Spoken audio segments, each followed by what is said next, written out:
Bismillahirrahmanirrahim. Salam əziz və dəyərli izləyicilərimiz, hər birinizi ayə-bayə verilişində xoş gördük. İnşallah bu dərsimizdə sizə Quran-ı Kərimin asan yollarla tərcüməsini təqdim edəcəyik. Biz birinci dərsdə Allahın sifətləri barəsində danışırdıq və inşallah bir neçə dərs Quran-ı Kərimdən Allahın sifətləri barədə olan ayələri sizə oxuyacaq.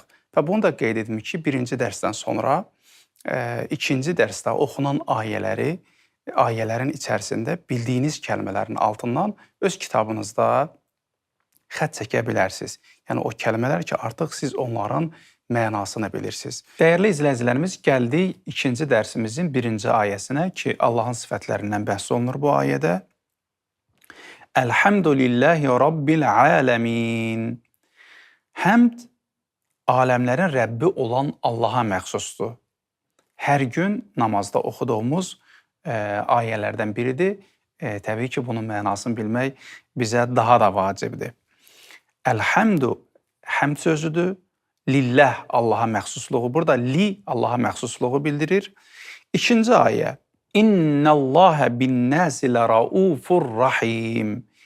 İnnə burada həqiqətən deməkdir. Biz yadınızda olsa birinci dərsdə də bu sözlə tanış olmuşduq. Həqiqətən Allah insanlara qarşı çox şəfqətli və mehribandır. Burada ləraufun şəfqətli deməkdir. Rahim kəlməsi də mehriban deməkdir. Dərsimizin üçüncü ayəsi Allahu la ilahə illə huvəl hayyul qayyum. Möminlərin əksəriyyəti Ayətəl Kürsü ayəsini demək olar ki, əzbər bilirlər. Ayətəl Kürsünün ilk kəlmələridir bunlar. Allah, burada la ilahə illə hu, ondan başqa heç bir tanrı yoxdur. Huvəl, huvə o deməkdir. Huvəl hayyul qayyum. O, diri və davamlı. Burada qayyum, deməli, hay, diri, qayyum, əbədi olan, yəni davamlı, əbədi olan varlıq deməkdir burada. Həmişə var, bax bu mənadadır. Dərsimizin dördüncü ayəsi Vallahu bi kulli şeyin alim. Vallahu, burada vav ayənin əvvəlində adətən istifadə olunur, bəzən bağlayıcı olur, bəzən ibtidanı bildirir. Vallahu bi kulli şeyin alim. Yəni biz desək Allahu bi kulli şeyin alim, bu da yetərlidir. Yəni Allah hər şeyi biləndir. Şey elə şey mənasındadır. Alim bilən mənasındadır. İndi lüğətdə, dərsimizin sonunda lüğətdə inşallah bunları sizə deyəcəyik. Allah hər şeyi biləndir. Sonra keçirik. Dərsimizin 5-ci ayəsi La ilahə illə hu və yaxud da huvəl azizul hakim. Dayananda təcvid qaydasına əsasən, təcvid oxuyanlar bilir, La ilahə illə hu dayanırıqsa, nəfəs alırıqsa bu qaydada demək olar. Ondan başqa, la ilahə, ondan başqa məbud yoxdur. Burada la inkarlığı bildirir. Huvəl azizul hakim. Əzizdir və hikmətlidir. Burada əziz, elə biz öz lüğətlərimizdə əziz sözü var. Sadəcə biz əziz deyirik, əzizdir və həkim hikmətlidir. Həkim sözündə elə həkim desək, hikmətli sözünə elə demək olar ki, bir kökdəndir bu sözlər. Dərsimizin 6-cı ayəsi Vəstəğfirilləhə innəlləhə kənə qafurar rahimə. Vəstəğfirilləhə, Allahdan bağışlanma diləyin. Dilə, daha doğrusu. Vəstəğfirilləh, Allahdan bağışlanmaq dilə. Həqiqətən innə gətirib burada. İnnəlləhə kənə qafurar rahimə. Həqiqətən Allah bağışlayan, rəhm edəndir. Biz dedik ki, Allahın sifətlərindən danışırıq. Doğrudur, əziz dostlar. burada bütün ayələr Allahın sifətlərini bizə təqdim edir. Quran-ı Kərimdə görün nə qədər Allahın sifətlərindən bəhs olunur. Bu sifətlər görürsüz bağışlayan, rəhm edən, bilən, diri, davamlı, qüdrətli. Bu Allahın sifətləridir və siz Quran-ı Kərimdə harda həkim gördünüz, harda əlim gördünüz, qadir gördünüz. Bu ayələrdə siz bu mənaları öyrənsəz, bu lüğətləri öyrənsəz, Quranın bütün yerlərində bu sifətlər sizə rastlaşdı. Siz həmin zaman onun mənası gözəl bir şəkildə biləcəksiniz. Bu ayənin də mənasını dedik. Keçirik 7-ci ayəyə. İnnəlləhə alimun qadir. İnnə yenə burada həqiqətən artıq innəni biz əzbərləmişik. Həqiqətən təkid burada innə, onda deyim ki, təkiddir. Həqiqətən Allah biləndir və qüdrət sahibidir. Qüdrətlidir. Həqiqətən Allah, innə, həqiqətən Allah, alimun, biləndir, qadirun, qüdrətlidir. Görün nə qədər rahatdır. Keçirik dərsimizin 8-ci ayəsinə. İnnəlləhə bi'ibadihi ləxabirun basir. Artıq innəlləhə bilirik həqiqətən Allah, bi'ibadihi, ibad bəndələrə deyirlər. Əşhədu ənnə Muhammədən abduhu və rasuluhu salavatullahi və selamu aleyh. Burada deyirik ki, əşhədu şəhadət verirəm, ənnə həqiqətən Muhammədən abduhu və rasuluhu. Muhammed salavatullah, abduhu, əbd, burada qula deyirlər, hu, onun quludur, və rasuluhu və onun peyğəmbəridir. Burada deməli, innəlləhə, həqiqətən Allah, bi'ibadihi, öz bəndələrinə, ləxabirun basir. Burada öz bəndələ bi gəlib ibadın əvvəlində diqqət edirsiniz. Bi'ibadihi, öz bəndələri barəsində. İbad bəndədir. Bi'ibadihi, burada hı da zəmirdir. İbadın sonunda gəlib. Bi'ibadihi, öz bəndələri barədə. Ləxabirun. Yenə xabir xəbərdara deyirlər. Amma görürsünüz, xabirin əvvəlində bir dənə də lə gəlib orada. Lə ikinci təkiddir. Burada innə birinci təkiddir, lə ikinci təkiddir. Lə xabirun basir. Təcvid bilənlər də bilir, burada iqlab baş verir. Lə xabirun basir. Öz bəndələri barədə biləndir və onları görəndir. Basir görənə deyirlər. Dərsimizin 9-cu ayəsi İnnəlləhə huvəs-səmi'ul basir. Yenə Allahın sifətləridir. Həqiqətən Allah huvəs-səmi'ul basir. Eşidən və görəndir. Huvə, yəni o. Həqiqətən Allah, bizim tərcümədə elə belə gedir. Həqiqətən Allah eşidəndir və görəndir. Belə desək, həqiqətən Allah, o eşidən, görəndir. Amma bizdə tərcümədə belə demirik. Və dərsimizin sonuncu 10-cu ayəsi belə desək, Ləhu mə fis-səmavati və mə fil-ard və huvəl-aliyyul azim. Göylərdə və yerdə olan hər şey, tərcümə belədir, ona məxsusdur. O uca və böyükdür, əzəmətlidir. Ləhu burada həsri bildirir, məxsusluğu bildirir. Onun üçündür. Nə? Mə fis-səmavat. Hər nə ki göylərdə var, və mə fil-ard və hər nə ki yerdə var. Və huvəl, yəni və huvə, yəni o, əl-aliyyul uca, əl-azim və əzəmətlidir.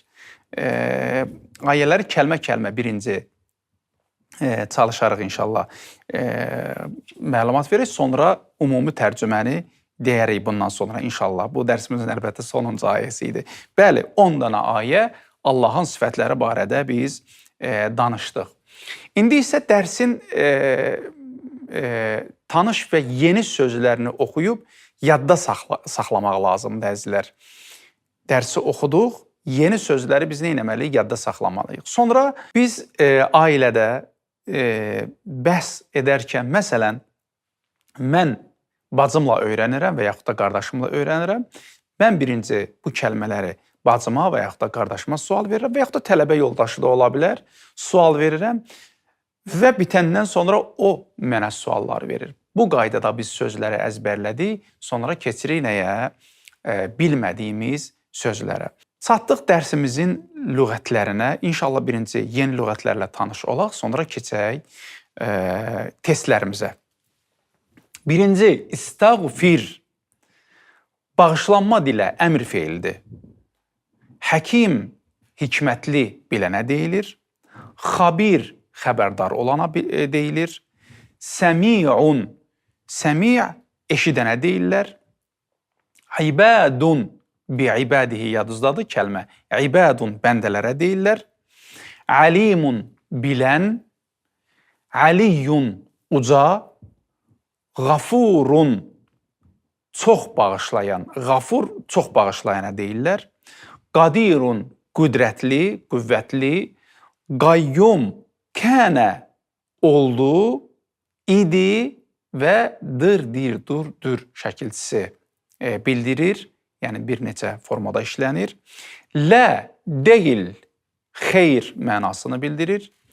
İləh, tanrı, məbud. İllə, istisna mənasını bildirir. B və yaxud da bi, ə və nisbət mənasını da bildirir. Basirun, görən. Həmd, sitayiş və elə həmd də işlədilir bizdə. Hayyun, diri. Raufun, çox mehriban. Rabb və yaxud da Rabbi, Rabbu kəlməsinin mənası Rəbb və yaxud da pərverdigar. Şeyun və ya şeyin, şey mənasını bildirir. Aləminə, aləmlər mənasını bildirir. Əzizun, əziz, izzətli və yaxud da qalib. Azimun, əzəmətli, böyük mənasındadır. Mə, o şey, nə və yaxud da hər nə. Huva, o, zəmirdir. Üçüncü şəxsin təkində. Kulli, hər, bütün mənasını verir. Nəs, insanlar. Nəs sözün Quran-ı Kərimdə çox eşidirik biz. Gəldik dərsimizin ən maraqlı hissəsinə və burada biz kəlmələr verəcəyik, onların mənasını siz tapacaqsınız. Birincisini mən deyəcəm, inşallah qalanların siz tapacaqsınız. Gəldik testimizə. Birinci, hansı tərcümə doğrudur? Gəlin onu tapaq. İləh, dərsimizdə var əlbəttə. İləh, tanrı, məbud, A bəndi, B bəndi Allah. Hansıdır? İləh. Dərsimizdə nə oxumuşduq? Dərsimizdə oxumuşduq tanrı və yaxud da məbud. Allah kəlməsi məna olaraq elə Allah keçir Quran-ı Kərimdə. İkinci testimiz, artıq siz tapacaqsınız bunu. Aləminə. Biz bunu lüğətdə də oxuduq. A bəndi, iki aləm. B bəndi, aləmlər. Hansı doğrudur? Orada siz ona bir xət qoyacaqsınız. Üçüncü, azimun. A bəndi, uca məqamlı və B bəndi, böyük. Hansıdır? Dördüncü, mə. A bəndi, o şey. B bəndi, hər kəs. Beşinci, kənə. A bəndi, olacaq. B bəndi, oldu, idi. Və gəlirik bu testimizin əksinə, əzizlər. İndi isə Azərbaycan dilində tərcüməni veririk. Siz ərəb dilində onun doğruluğunu tapacaqsınız. Birinci, istisna. İllə, A bəndi. B bəndi, lə. Hansı doğrudur? Təbii ki, istisna. Biz tərcümədə də oxuduq, lüğətdə baxdıq. İllə istisnadır. Keçirik B bəndinə. İzzətli. A bəndi. Əziz. B bəndi. İzzətun. Hansı doğrudur onu tapın. Üçüncü, pərverdigar. A bəndi. Allah. B bəndi. Rabbi və yaxud da Rabbu. Dördüncü, qüdrətli, qüvvətli. A bəndi qadir, B bəndi xabir. 5-ci, çox mehriban. A bəndi raufun, B bəndi qafurun. Bəli, dəyərli dostlar, keçirik cümlə olaraq testlərimizə. Siz bu ifadələri diqqətlə oxuyun və düzgün tərcümə hansıdır onu seçin. Birincisi, İnnəlləhə huvəs-səmi' və yaxud da A bəndi, şübhəsiz Allah eşidir. B bəndi, şübhəsiz Allah özü eşidəndir. B bəndi burada doğrudur. Birincisini mən özüm deyirəm. Çatdıq ikinci sual. İnnəlləhə bi'ibadihi ləxabir. A bəndi, şübhəsiz Allahın bəndələri xəbərdardırlar. B bəndi, şübhəsiz Allah bəndələrindən xəbərdardır. Hansı doğrudur onu seçin. Üçüncüsü, İnnəlləhə kənə qafuran. A bəndi, şübhəsiz Allah çox bağışlayandır. B bəndi, Allah bağışlayandır. Dördüncü, Ləhu mə fis-səməvat. A bəndi, samada olan şey ona məxsusdur. B bəndi, səmalarda olan şey ona məxsusdur. Hansı doğrudur? Onu inşallah siz təsdiqləyəcəksiniz. Deməli, ötən dərsimizdə qeyd etdiyimiz kimi li üçün və məxsusluq mənasında işlədilir. Burada ləhu, ləhə, ləhumə, ləhum, ləkə, ləkum, lənə sözlərində lə kimi də gəlir. Yuxarıdakı sözlərdə məhz həmin hallardan biri kimi işlənmişdir. Yəni bu sözə də siz diqqətli olun və demək olar ki, biz bu gedişatı tuta bilsək, demək olar ki, tərcümədə çətinlik çəkməliyik, əziz dostlar. Dəyərli tələbələrimiz, deməli, bunu da qeyd edim ki, aşağıdakı ifadədə, yəni tərcüməyə bir dənə diqqət etsək, İnnəlləhə huvəs-səmi'ul alim, həqiqətən Allah, o eşidən biləndir. Burada huva, yəni o, bunu özü kimi tərcümə etsək daha da gözəldir. Şübhəsiz Allah özü eşidən biləndir. Bu forma tərcümə, yəni bunu qeyd edim ki, huva orada o mənasını bildirir, amma özü kimi tərcümə olunsa daha yaxşıdır. Biz gəldik kitabın 39-cu səhifəsində belə bir tapşırıq verib burada. Dərsimizdən Elhamdülillah, La ilahə illahu, İnnəlləhə alimun, huvəs-səmi'ul basir, İnnəlləhə bi'ibadihi ləxabirun basir və s. 10 dənə burada cümlə çıxardıb verib, cədvəl formasında bu sözlərin mənalarını siz deməli oxuyub qabağından mənasını yazmalısınız. Huvəl hayyul qayyum və estəğfirillah, kənə qafurar rahimə, mə fis-səməvat. Özünüzü sınayın bu kəlmələrin mənalarını tapıb yazmaqla. Dəyərli izləyicilərimiz, çatdıq dərsimizin tapşırığında bu hissəyə ki, biz kəlmələri, ayələri veririk və ayələrdə məna olaraq kəlmə-kəlmə bəzi hissələri veririk, bəzi hissələri də verməyəcəyik. Siz o həmin boş hissələri doldurmalısınız. Birinci ayə, La ilahə illə huvəl azizul həkim. Ondan yoxdur, o və siz qalanın bu boş yerləri dolduracaqsınız. İnnəlləhə huvəs-səmi'ul basir. Şübhəsiz eşidən. Siz bunu həll edəcəksiniz. Ləhu mə fis-səməvati və mə fil-ard. Ona məxsusdur. Qalanın siz düzəldin. Vallahu bi kulli şeyin alim və biləndir. Bunları inşallah Allahın izni ilə tapşırıqda həll edin ki, dərsdə verilən ayələrin mənaları daha gözəl şəkildə sizin yadınızda qalsın. Bu kitabın 41-ci səhifəsində biraz maarifdən bəhs olunur. Allahın deməli sifətləri haqqında bəhs olunur. Biz onu demirik və sərbəst çalışma verib 43-cü səhifədə onu da vaxtla əlaqədar olaraq demirik. Amma siz bu kitabdan onu həll edə bilərsiniz sərbəst çalışmada. İnşallah 3-cü dərsimizdə görüşmə ümidi ilə sizi uca və eşidən, bilən qüdrətli Allaha əmanət edirəm. Vəssalamu aleykum və rəhmətullah.